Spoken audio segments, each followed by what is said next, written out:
বাঙালি, তোমরা সবাই কেমন আছো? আশা করছি তোমরা সবাই অনেক ভালো আছো। তো হ্যাপি নিউ ইয়ার সবাইকে। সবার নতুন বছর কেমন কাটলো? আশা করছি খুব ভালো কেটেছে। আমার প্রথম দিনটা বছরের যেভাবে কেটেছে সেটা তোমাদের সাথে আজকে শেয়ার করতে আসলাম। প্রথমেই এখানে ঠাকুরকে প্রণাম সেরে নিয়েছি, তারপরে এখানে মাকে প্রণাম করে নিলাম, আর তারপরে হচ্ছে বাপিকে, কারণ সবাই বাড়িতে ছিল। আর সকাল সকাল মা আমাকে একটা মিষ্টি দিল বছরের প্রথম দিনে, এটা হচ্ছে ঠাকুরের প্রসাদ। তো দেন এরপর মামার বাড়ি চলে গেছি তাড়াহুড়ো করে, কারণ অনেকটা টাইম কম ছিল হাতে আর লেটও হয়ে যাচ্ছিলাম। তো মামার বাড়িতেও ভাবলাম বছরের প্রথম দিনে সবাইকে একটু প্রণাম ছেড়ে আসি। এখানে দিদা বসে বসে ঠাকুরের নাম করছিল, হঠাৎ করে আমি প্রণাম করতে আমায় জিজ্ঞাসা করছিল কি হয়েছে, কোথায় যাবি? আমি বললাম কোথাও না, বছরের প্রথম দিন তাই প্রণাম করছি। আর এদিকে দেখতে পাচ্ছ একেই বলে সুখ পাখি। এই যে আমি উঠে সকালে স্নান করে রেডি হয়ে গেছি আর ইনি এখনও লেপ মুড়ি দিয়ে ঘুমাচ্ছেন, সত্যিই সুখের জীবন। তারপরে হচ্ছে মামিমার কাছে চলে গেলাম, মামিমাকে প্রণাম সেরে নিলাম। আর এই ক্যাচ্চা বাচ্চাগুলো দেখতে হচ্ছে পায়ের সামনে কেমন কিলবিল কিলবিল করে যাচ্ছে। তো যাই হোক, তারপরে দেখলাম ওইদিকে মামাও উঠে গেছে, তো চলে গেলাম মামাকে প্রণাম করতে। প্রণামের পর্ব শেষ করে তাড়াতাড়ি বেরিয়ে গেলাম, কারণ অনেকটা লেট হয়ে গেছে আর বাসটা মিস করব। আর এদিকে দেখতে পাচ্ছি দয়াল ঠাকুর বছরের প্রথম দিন রং টং করে তো এমনিতে নতুন বছরে সেজেই নিয়েছিল, তারপর দেখছি সামনে বেলুন লাগিয়ে আরও সাজাগুজা করে নিয়েছে।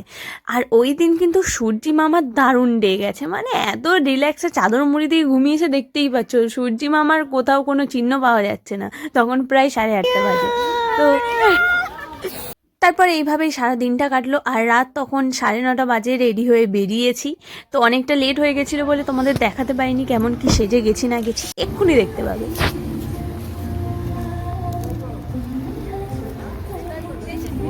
ক্যামেরাটা অন করতেই আমার কেমন ঠান্ডাটা পালিয়ে গেল, এখন কাঁপছিলাম।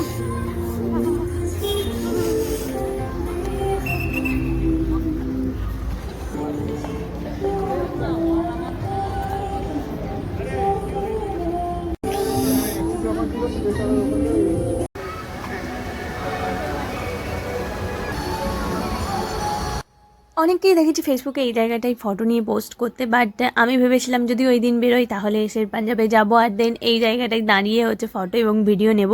তো যেরকম ভেবেছি সেরকম কাজ তো করতেই হবে। তো চলে আসলাম এখানে একটু ফটো আর ভিডিও ক্লিক করতে। আর দেখতে পাচ্ছি জায়গাটা কিন্তু বেশ ভালো করে সাজিয়েছে, ফটো তোলার জন্য বেশ সুন্দর। অনেক ফটো ভিডিও করা হয়েছে। সেই সকালে খেয়েছিলাম, প্রচণ্ড খিদে পেয়ে গেছে। আর আজকে কিন্তু আমরা শের পাঞ্জাবে খাবো না, ওর পাশে যে আমি নিয়ে আছে ওখানে গিয়ে খাবো। তো ওখানে যখন গেলাম তখন দেখতে পাচ্ছি বাইরে প্রচণ্ড ভিড় ছিল। তো ওখানে গিয়ে আমরা বললাম প্রচণ্ড ভিড় আছে, বাট তোমরা কজন আছো? আমরা বললাম কজন আছো, ঠিক আছে তোমরা উপরে চলে যাবো, একটা সিট হয়ে যাবে। তো ওখানে যাওয়ার সময় দেখলাম প্রচণ্ড ভিড়, মানে চারিদিকটা দেখতেই পাচ্ছ কোনো বসার জায়গা নেই।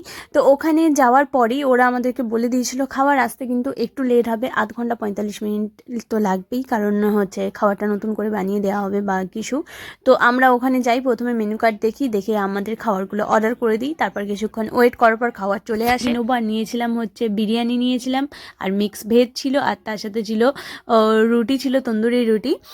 তো যাই হোক, তারপরে একটা ঘটনা ঘটেছে। খাওয়া দাওয়া সারার পর যখন নিচে বেরিয়ে এসে ওয়াশরুম থেকে বেরিয়ে এসে তখন দেখতে পাচ্ছিলাম যে সামনে একটা ছেলে। তো ছেলেটাকে দেখে আমার প্রচণ্ড চেনা চেনা লাগছিল, মনে হচ্ছিল কোথায় দেখেছি। তারপর হঠাৎ করে মনে পড়লো এটা তো রন, মানে রন পিথি, যাদের ভিডিও তোমরা বেশিরভাগ অনেকেই দেখো।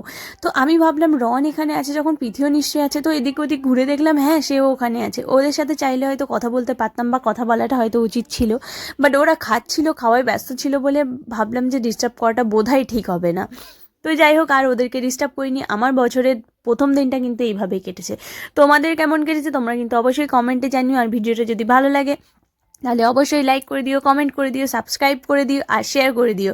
তো আজকের ভিডিওটা এই পর্যন্তই, দেখা হবে তোমাদের সাথে নতুন কোনো একটা ভিডিওতে। তো আজকের মতো টাটা।